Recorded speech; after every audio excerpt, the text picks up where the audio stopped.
اپنی زندگی میں ایسے لوگوں کو شامل کیجئے جو کبھی آئینہ اور کبھی سایہ بن کر آپ کا ساتھ دیں، کیونکہ آئینہ کبھی جھوٹ نہیں بولتا اور سایہ کبھی ساتھ نہیں چھوڑتا۔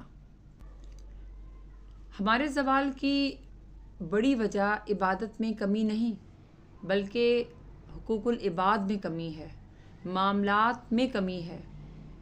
ہم نفسہ نفسی کے اس عالم میں اتنے آگے نکل گئے ہیں کہ ہم ہر غلط بات کو اچھا بنا کر پیش کرتے ہیں، اور پھر اتنی ڈھٹائی سے ہم اس برائی کو برائی نہیں سمجھتے۔ ہم کسی کا حق مار لیتے ہیں، ہم ناجائز کرتے ہیں، ہم اس پر بھی دندناتے پھرتے ہیں۔